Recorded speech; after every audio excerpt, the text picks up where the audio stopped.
मैं और नहीं कर सकता। इलियास चले ना, ये एक्सरसाइज है। नहीं, आई एम टायर्ड प्लीज। नहीं नहीं नहीं, मैं और नहीं कर सकता। इतना मजा आ रहा था।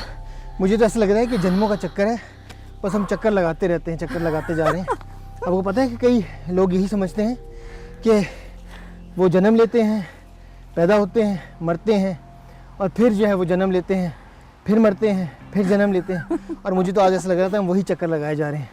लेकिन आपको पता है कि हमारी मसीही ज़िंदगी ऐसी नहीं है। हमारी मसीही ज़िंदगी जो है एक तसलसल में चलती है और हमारी अब्दियत खुदावंद के साथ उसकी हजूरी में होगी। और ये जन्मों का चक्कर जो हमें नहीं करना पड़ेगा। इलियास, आपको पता है जो बात आपने भी की है कि लोग समझते हैं कि आदमी पैदा होता है और फिर मरता है और फिर दोबारा से जन्म लेता है। हिंदू मत और बुद्ध मत में भी ऐसे ही लोग सोचते हैं। जी, हिंदू मत और बुद्ध मत में बिल्कुल लोग इसी तरह सोचते हैं। लेकिन हम देखते हैं कि खुदावंद यीशु मसीह का जो है वो कलाम हमें कुछ और बताता है। बल्कि बाज़ औक़ात लोग जो हैं कई तो ये समझते हैं कि जब वो मर जाते हैं तो भी उनकी रूहें जो है वो जिंदों के साथ ज़मीन पर ही रहती हैं। जी, मगर साइंसदान सोचते हैं कि जब इंसान मर जाता है तो उसका वजूद ख़त्म हो जाता है। हाँ जी, लेकिन कलाम मुक़द्दस जो है वो इस तरह नहीं मैं बताता। कलाम मुक़द्दस की तालीम जो है वो फ़र्क है। अब्दियत के हवाले से जब हम पढ़ें तो मेरे साथ इब्रानियों उसका 9वां बाप और उसकी 27वीं आयत अगर निकालें और मैं उस दौरान जो हूँ थोड़ा सा सांस ले लूँ। और जिस तरह आदमियों के लिए एक बार मरना और उसके बाद अदालत का होना मुकर्रर है। जी, खुदावंद का कलाम कहता है कि आदमियों के लिए एक दफ़ा मरना और फिर अदालत का होना मुकर्रर है। मसीह ईमान के मुताबिक याद रखें कि अब्दियत के मुतालिक जब हम बात करते हैं तो दो जमातों के मुतालिक बात करते हैं। एक वो जिन्होंने खुदावंद यीशु मसीह को अपनी ज़िंदगी में आने की दावत दी है और एक वो जिन्होंने खुदावंद यीशु मसीह को अपनी ज़िंदगी में कबूल नहीं किया। तो इलियास, क्यों ना हम कुछ देर के लिए इस बात पर गौर करें कि जिन्होंने खुदावंद यीशु मसीह को कबूल किया है उनकी अब्दियत कैसी होगी और जिन्होंने नहीं किया उनकी अब्दियत कैसी होगी। जी, पहले हम बात करते हैं कि जिन्होंने खुदावंद यीशु मसीह को कबूल किया है उनकी अब्दियत कैसी होगी। और हम देखते हैं कि दो तरीक़ों से मसीही जो हैं या ईमानदार जो हैं वो आसमान पर उठाए जाएंगे। और पहला हम देखते हैं कि वो लोग, वो मसीही जो अचानक उठाए जाएंगे, जिसे हम इंग्लिश में रैप्चर भी कहते हैं जी। और फिर हम देखते हैं कि दूसरा तरीका ये है कि ऐसे लोग जो खुदावंद यीशु मसीह में मर चुके हैं, खुदावंद में मर चुके हैं, उनकी जो है वो क़यामत होगी। और जो लोग अचानक उठाए जाएंगे रैप्चर में, वो हम देखते हैं कि वो लोग होंगे जो खुदावंद यीशु मसीह के साथ उस वक्त खुदावंद यीशु मसीह में ज़िंदा होंगे। और जिन लोगों को की क़यामत होगी ये वो लोग हैं जो खुदावंद यीशु मसीह में सो चुके हैं या मर चुके होंगे। और इसके लिए आप मेरे साथ अगर हवाला निकालें पहला तसलीकियों 4 बाप उसकी 13वीं और 18वीं आयत में, हमारे पास वक्त तो नहीं होगा कि हम इसे पढ़ सकें, लेकिन इस हवाले में हमें इन दोनों जो है वो तरीक़ों का पता चलता है, बातों का जिक्र पता चलता है कि मसीही लोग जो हैं वो किस तरह आसमान पर उठाए जाएंगे। और इसके साथ ही इलियासिफ पौलुस रसूल कलाम मुक़द्दस में बड़े वाज़ेह तौर पे बताते हैं कि अब्दियत में हमें जलाली बदन मिलेंगे। और उसका हवाला जो है वो फिलिपियों 3 बाब और उसकी 20वीं और 21वीं आयत में है। पर मैं आपके सामने उसका आखिरी हिस्सा पढ़ूंगी और बड़ी खूबसूरत आयत है ये। हमारी पस्त हाली के बदन की शक्ल बदल कर अपने जलाल के बदन की सूरत पर बनाएगा। जी, खुदावंद यीशु मसीह कहते हैं कि अपने जलाल की सूरत पर हमारे बदनों को वो बनाएगा।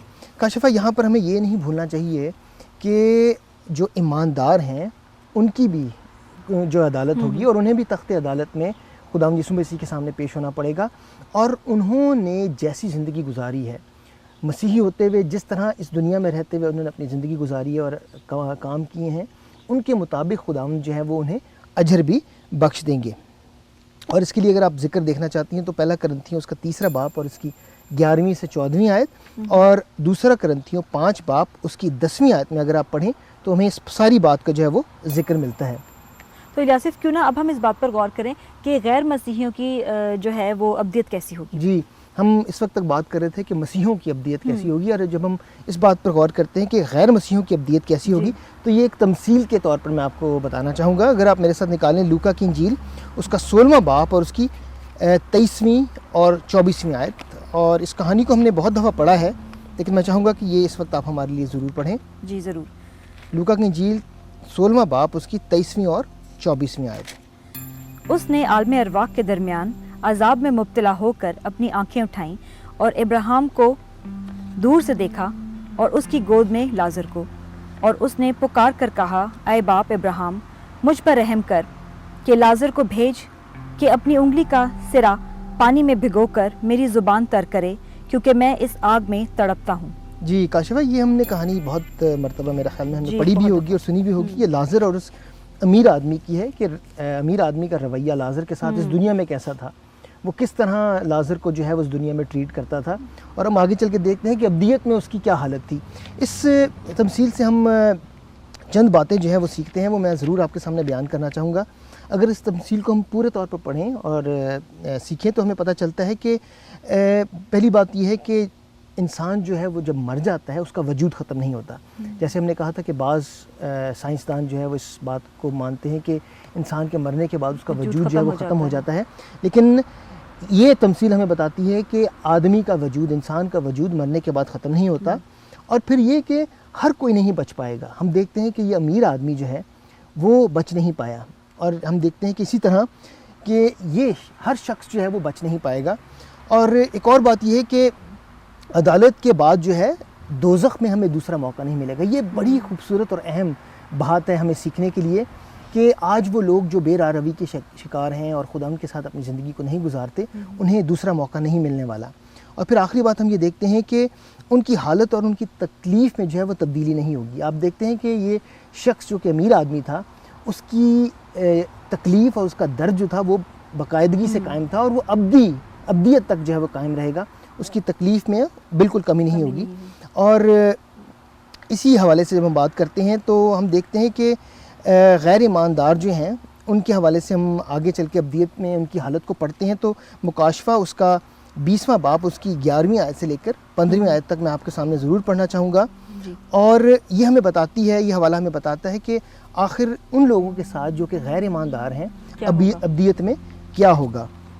मुकाशफा उसका 20वां बाब और उसकी 11वीं आयत से लेकर 15वीं आयत तक, और उसमें यूँ लिखा है, फिर मैंने एक बड़ा सफ़ेद तख्त और जो उस पर बैठा था देखा, और उसके सामने ज़मीन और आसमान भाग गए और उन्हें कहीं जगह न मिली। फिर मैंने छोटे बड़े सब मुर्दों को उसके तख्त के सामने खड़े हुए देखा और किताबें खुल गईं। फिर एक और किताब खुली गई, यानी किताब हयात, और जिस तरह उन किताबों में लिखा था उनके इमाल के मुताबिक मुर्दों का इंसाफ किया गया। और समुंदर ने अपने अंदर के मुर्दों को दे दिया, और मौत और आलम रवा ने अपने अंदर के मुर्दों को दे दिया, और उनमें से हर एक के इमाल के मुआफिक उनके साथ इंसाफ किया गया। हम यहीं तक रखते हैं कि उनके अमाल के मुताबिक जो है वो इंसाफ किया गया। और आखिरी आयत में है, फिर मौत और आलम रवा आग की झील में डाले गए। ये आग की झील दूसरी मौत थी। बिल्कुल इलियासिफ, इस हवाले में बड़ी वाज़ेह तौर पर बताया गया है कि सारे तमाम मुर्दे जो हैं वो खुदा के तख्ते अदालत के सामने खड़े किए जाएंगे, और उनके अमाल की किताब खुलेगी, और उनका इंसाफ जो है वो उनके अमाल के मुआफिक होगा। जी बिल्कुल। और हम देखते हैं कि उन्हें आग की झील में डाला जाएगा। उन लोगों को, उन गैर ईमानदारों को जिन्होंने खुदाम यीशु मसीह के कलाम को सुनकर, उसको खुदाम यीशु मसीह के बारे में सुनकर उसको रद्द किया और उसे कबूल नहीं किया। और याद रखें कि ये आग जो है वो भस्म नहीं होगी, बल्कि उनकी तकलीफ़ और उनकी दर्द जो है वो लगातार उनके साथ अब्दियत में रहेगी। बिल्कुल इलियासिफ, और खुदावंद के कलाम की ये सच्चाइयाँ बड़ी गौर तलब हैं, और हम देखते हैं कि खुदावंद इंसान को बार बार मौका देता है कि वो उसकी तरफ फिरे और अपनी ज़िंदगी जो है वो बेहतर बनाए और अब्दियत में दाखिल हो सके। तो क्यों ना इसके साथ ही हम अयादा करें। जी ज़रूर, जो कुछ आज हमने सीखा उसको दोहरा लेते हैं। सबसे पहली बात तो ये कि दूसरे मज़ाहिब की तरह अब्दियत का मसीही तसव्वुर तसलसल में है, ना कि गर्दिशी। मसीही ये भी ईमान रखते हैं कि यौम क़यामत पर मुर्दों की क़यामत होगी। कलाम मुक़द्दस ये भी सिखाता है कि जो ईमान नहीं लाते वो हमेशा की आग में डाले जाएंगे। इसके बरक्स मौत के बाद ईमानदारों की उम्मीद उन्हें फिरदौस में जाने की उम्मीद दिलाती है। जाने दो। 1 2 1 2 come with us, come. Come guys. 1 2 1 2 1